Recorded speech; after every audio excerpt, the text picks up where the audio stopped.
Warrior Met Coal and CDE Coeur mining have gone up 20% and 23% respectively since their earnings on August 6th last week. So I wanted to do, in this video, I wanted to go over these two stocks, one I own and one I don't, and just look at their financials, their metrics, their investor presentations, and to see where they're going to go in the future, and if it's worth for investors to invest in money right now or wait until better prospects appear. So in this video, we're going to do all of that and learn more about these companies. So stick around and let's get into it. So the first thing we look at always is the 10Q or the 10K. And so I'm going to pull that up here for Warrior Met Coal first. And so let's go through the numbers of their statement of operations, the main ones. Revenues, total revenues came in at 297.5 million versus 396.5 million. And so in a lot of these numbers, you'll see for Warrior Met Coal is highly affected by the downturn in the coal industry, the met coal industry.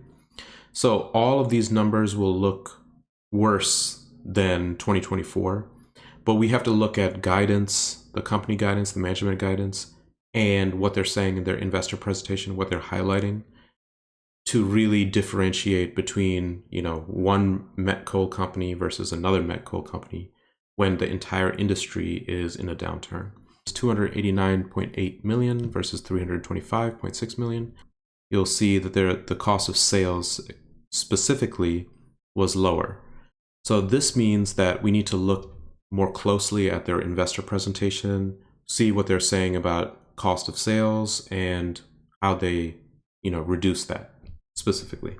The numbers here are the raw numbers, and they can tell you a trend between year over year or time frame over time frame, but they can't tell you why or what was the cause of that specific line item going down or up, and changes like that. So operating income and loss came in at 7.7 million versus 70.9 million. Obviously, that's a huge decrease.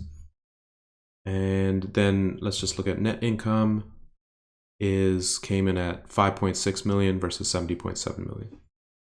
So that leads to a net income per share or earnings per share diluted of 11 cents versus $1.35 in the year prior.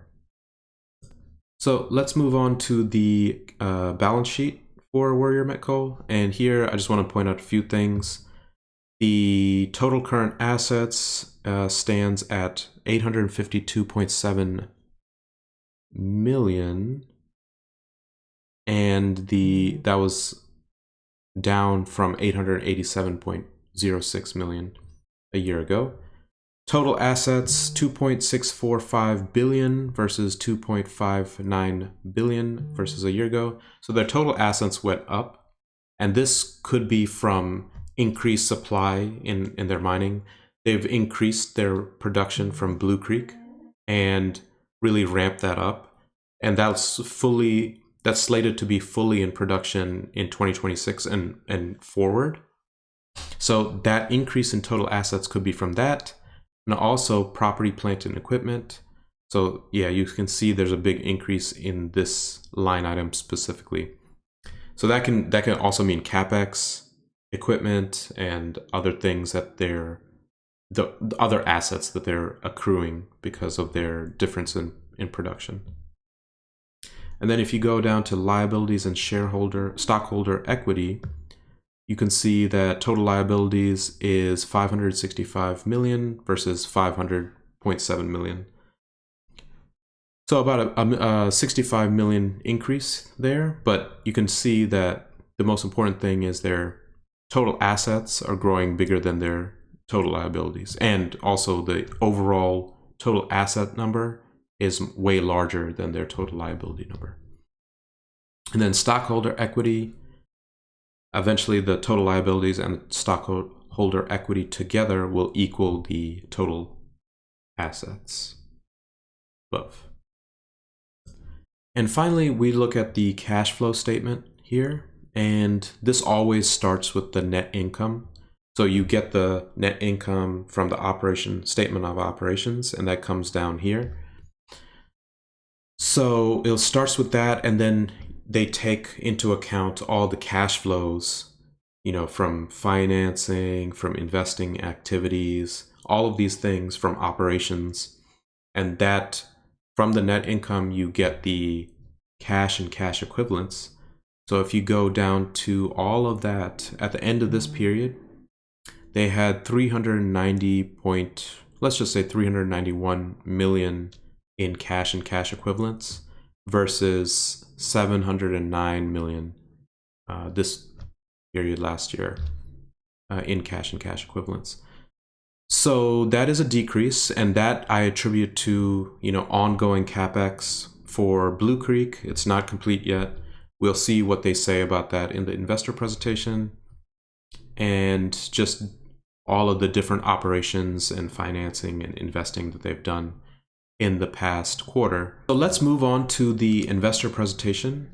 Here I've pulled it up from their website, and I start with the key highlights. I like to start with the key highlights that the company management has put out there because that's what they want investors to see first and foremost. So starting with the top, at the top here, they achieved a commercial sales of 293,000 short tons of Blue Creek steelmaking coal ahead of schedule and produced 348,000 short tons from 3 continuous miners. So a little bit about this point right here is they're ahead of schedule on Blue Creek production. And so I think they put this first and foremost because that is probably the most important thing for investors is Blue Creek on time and on budget. And it looks like so far in past investor presentations and in this one, they are saying that it is, and it's even ahead of schedule from what they've stated before. So the timeline is accelerated. And so this goes into their second point, which is announcing the acceleration of the longwall startup at Blue Creek to the first quarter of 2026. And this may also explain the enthusiasm and price action that HCC has seen since the bottoming at like $41. So right now, as of this video recording, it's around $63. So I attribute this to these strong statements here in their investor presentation that investors like seeing accelerated timelines. They like seeing production and revenues ahead of schedule. So that's why I attribute that to the price action here. They recorded cash cost of sales free onboard port per short ton of $101.17, an 18% reduction from the $123.78 per short ton quarter over quarter. So here, I think this is what we're looking at or trying to figure out in the line item in their 10Q. This is exactly why their cost of sales went down. And we could see that time frame to time frame. So they're saying that they were driven by their variable cost structure, a disciplined approach to cost control and operational efficiency, and the sales mix of Blue Creek steelmaking coal and its inherent lower cost structure. So various factors led to the reduction in cost of sales, which is great to see because I want to see a management that is taking control of their business, taking control of how to reduce their costs and cost of sales as much as possible, even in a very trying time like these past few years. So that's great to see. They invested $51.8 million in the continued development of Blue Creek. So that's 51.8 million of capex for Blue Creek, which brings the total year to date and project to date capex to 107 million and 823.5 million respectively. So they're almost done with the capex for Blue Creek. And so, like in previous videos I've done on Warrior Met Coal, one of the most important things I've mentioned is the reduction or elimination of Blue Creek capex will be a huge tailwind to the price, because they don't have to spend all of this money. Their free cash flow yield and just overall free cash flow will explode after they don't have to spend it on Blue Creek. And it'll just be maintenance capex from there, not growth capex. So let's look at the key metrics after looking at these key highlights to see if we can spot any trends or just overall trends in the numbers. So the tons produced in thousands, 2308 versus 2172. Tons sold is 2219 versus 2098. So they're increasing production slightly, attributable probably to Blue Creek. Average net selling price, obviously there's a huge hit here, 130 versus 186. Revenue also down because, downturn in average net selling price, 297.5 versus 396. Net income 5.6 versus 70.7. So these are some of the same numbers we saw in the 10Q, and you see in the decrease. Adjusted EBITDA down, free cash flow down, adjusted net income down, diluted EPS is 11 versus 1.35, like we saw. So here we can see their total liquidity is 545 million, which is great to see. They have a strong balance sheet, strong cash flow sheet, and that is great to see. So they can continue finishing up Blue Creek. They'll be, at this point, it's almost all of the risk, investor risk in Blue Creek has been taken out. They've spent the vast majority of the capex needed to finish that project. And with the liquidity that we see here, they'll be able to finish that for sure. I don't foresee any major problems, and they haven't mentioned any major problems. In fact, they're operating efficiently and even ahead of schedule. So I think this is great to see. So for a little bit more detailed look at the capital expenditures for Warrior's ongoing projects, here they're guiding for 2025 capex at low end 90 and a high end at 100 million, and for Blue Creek 225 to 250 million, and total capex 315 to 350. So the actual capex that they've spent on mines excluding Blue Creek for quarter 2 of 2025 is 22 million, 1 million in gas operations, and then year to date 33 million versus 3 million for gas operations. So total sustaining is 23 million for Q2, and then for a year it's 36 million. So this is still very low compared to what they've guided for. So it would be great if this came in well under their guidance from before, which is just another way of saying that they're more operationally efficient and, making sure their costs are in check. And for Blue Creek, they've spent 52 million, like they mentioned previously, and year to date they've spent 107, like they mentioned previously. So total 143 year to date. And here they've put a keynote here. They've spent a total of 823.5 million in capex on Blue Creek to date. There's 3 continuous mining units in operation, and those 3 units produced 599,000 short tons year to date in 2025, and longwall scheduled to start in early Q1 2026. And Warrior's fiscal year is pretty much the calendar year, so that is next year. So lastly, I want to go through in this investor presentation their project update for Blue Creek. And so I just wanted to pull everything together. So they always have guided for about 995 million to 1.075 billion for total capex to finish Blue Creek. And so far, like I've mentioned twice already, they've spent 823.5 million. So they're almost done. I would say they're almost done.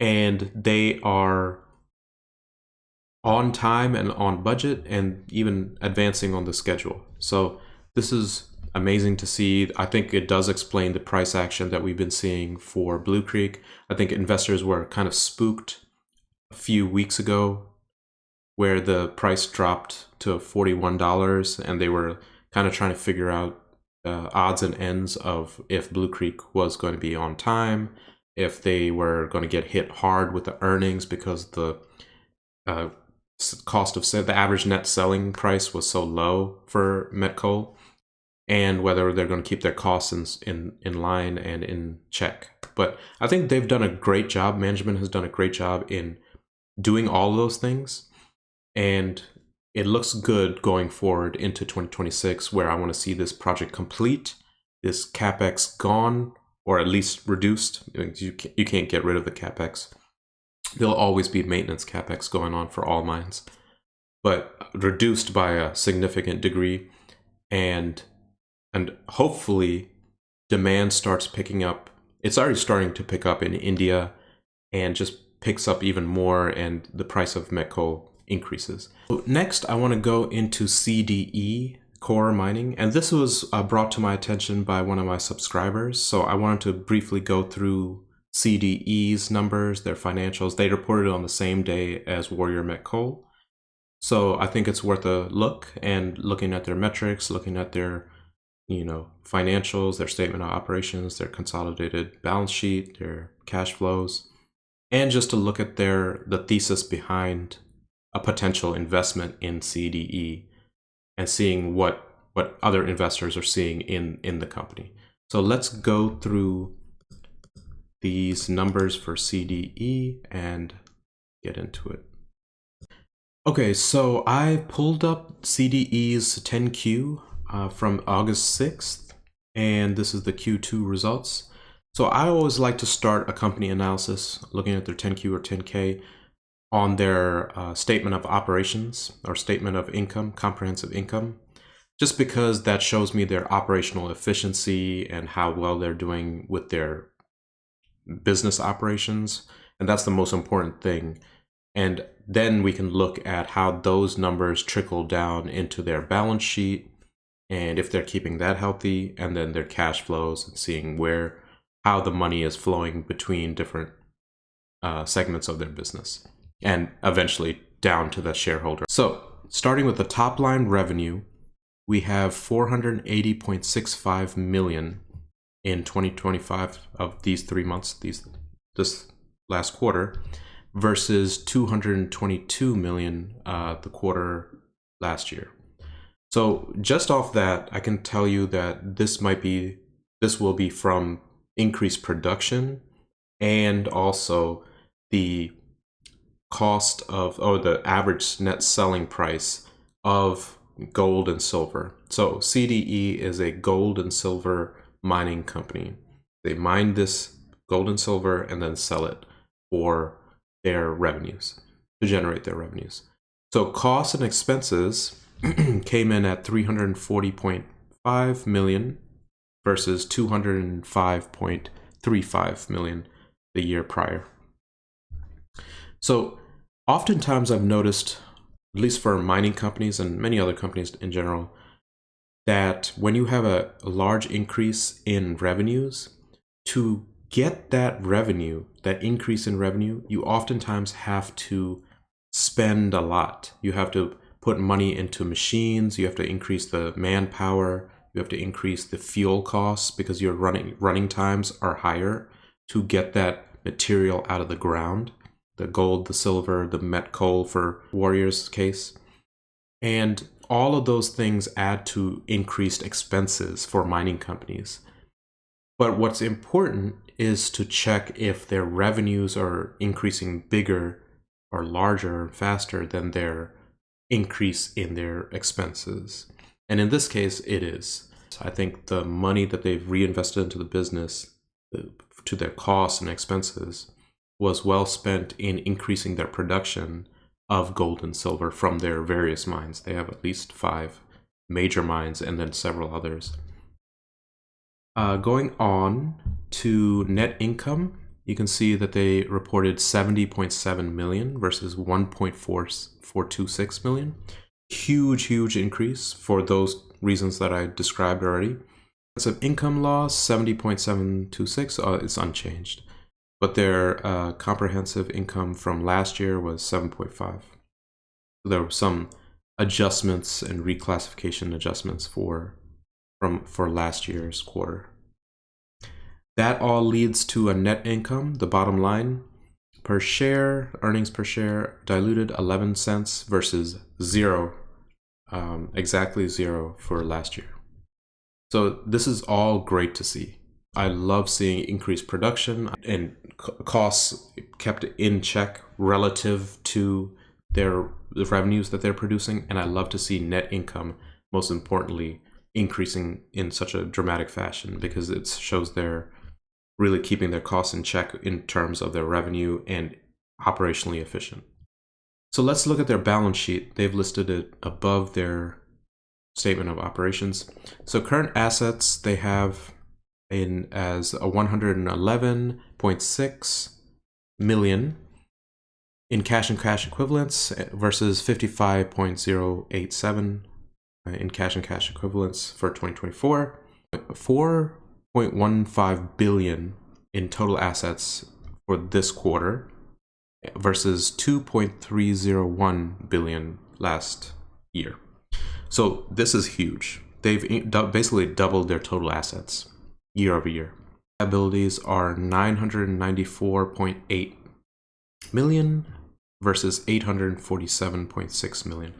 Look at those numbers. So there is a huge discrepancy between the amount of assets they acquired and accrued versus how much liabilities they've accrued.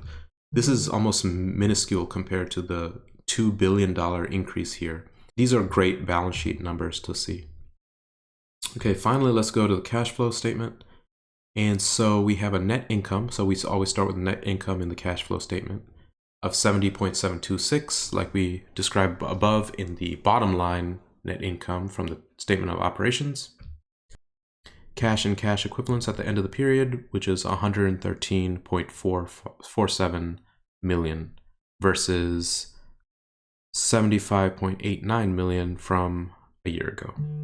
So all of this operations, financing, investing, all of this leads to a increase of about 30 to 35 million dollars in their cash and cash equivalents, which is all in the right direction. So you want to have as much cash on hand to do different things, buybacks for shareholders. You want to be able to pay dividends for shareholders. Move on to their investor presentation. And so I pulled it up here, and I always look at the key highlights first and foremost. So they indicating strong production and cost performance drove margin expansion. So that's great to see. We love to see strong production and costs going down, and which lead to margin expansion. That's the primary thing that any business is looking for. They had reported record quarterly net income, free cash flow, and adjusted EBITDA. So that's all great. They have been reducing their leverage and debt, are returning equity to the shareholders by doing share repurchases. They just completed a $75 million program. One of their mines, the Rochester mine, crushed ore tons increased 24% versus the prior quarter, and full year production and CAS guidance has been reaffirmed. So all of this is great. All of these key points are great to see. It looks like they're all trending in the right direction, and barring any type of collapse in the gold price or silver price, these are slated to continue if they can keep up their production numbers and keep up the pace of which they're moving the business forward. A thing I want to mention about gold and silver prices, I think that going forward, we're going to be based on the latest CPI numbers, I think we're going to be in an environment with low inflation, which is giving the Fed room to cut interest rates. So I think that the time for easier monetary policy is coming, maybe even in the next few months. So I think this will support and and buoy gold and silver prices, because they tend to do well with easy monetary policy. Easy monetary policy can lead to inflation, which also helps, like just that whole scenario helps gold and silver prices, because people look for hard assets when inflation is rising. So let's move on to their actual mine production trends. And they say production trends are on track towards the 2025 guidance. So Las Chispas, 16,271 production in gold. Palmarejo, 27.27 or 27,272 ounces. Rochester, 14,302. Kensington, 26,555. Wharf, 24,087. Total gold production at 108,487. And that implies a certain range here. And then silver production, I think of these five, I think only the Kensington mine isn't producing silver, and they have listed their total silver production at 4,722. So let's keep moving on to see the breakdowns. And it looks like they have a good breakdown. It's very even in terms of how the percentages from each of these five mines. It's very balanced, and they do this from American mines and Mexican mines. And so here we have this seems like a very important slide, where they do have to have a level of investment for exploration, because gold and silver mining is very, you have to find these mines, you have to find these locations where these pockets and deposits are located. So there is always an ongoing exploration investment that they have to do, and they're saying that they're able to sustain a higher level of exploration investment based on their revenues, which are increasing like crazy, but also because they are generating high returns from the exploration that they're doing. So it's a good reinvestment of capital. So moving on to their financial summary in their investor presentation, they say that they are realizing an average price per ounce for gold at $3,021. Average realized price per ounce for silver is $33.72. And these are very high numbers, and the increased levels of average per ounce price of these metals is helping them immensely. So they reported revenue earnings of $480 million, like we saw. Their exploration investment is about $30 million. Net income, $70 million. And then we saw all of these numbers. But the free cash flow is $146.1 million. And that's amazing. So here they are subtracting their operating cash flow and CapEx to get the free cash flow. So let's do some quick math here. 207 minus 60.8. And that's where they're getting this free cash flow number from. And that's a huge increase from Q1 of 2025 at 17.6. So this free cash flow, they can use whatever way they want, because it's well after all their CapEx, their expenses, and everything else. So that could go back into share buybacks, that could go into a dividend if they wanted to. So let's look at their improvement in financial results. So they're guiding towards estimated greater than $800 million free cash flow for the year of 2025, which is a huge increase from years prior. And then this slide speaks to their decrease in net leverage ratio and helping their balance sheet. So they fully paid off their revolving credit facility. Their cash balance has increased to $112 million, like we saw with their cash and cash equivalents. Their net leverage ratio decreased to 0.4x. And their capital lease obligations decreased to $90 million. So basically, they're taking all the money they're making, the increased money they're making, and really improving their balance sheet. because a lot of times mining companies do not have the option or ability or flexibility to go out and get a loan because they're considered risky investments. Another important slide I saw in this presentation was that their inflationary cost pressures are subsiding.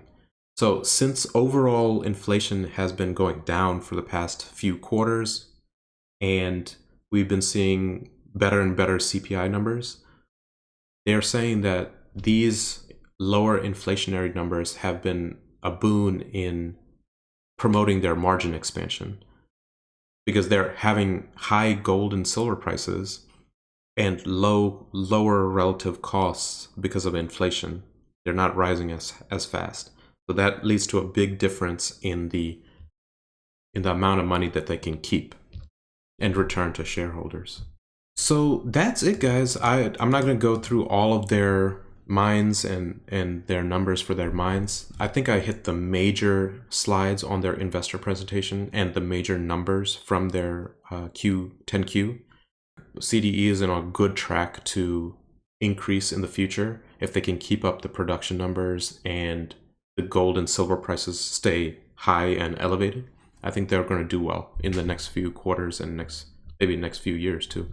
So thank you guys for tuning in and listening to the analysis that I had for Warrior Met Coal and CDE. I will do more stock analysis in future videos. If you like this content, please let me know in the comments below. Please like and subscribe. It really helps my channel grow and bring more of this content to you guys. And with that, I'll see you guys in the next one.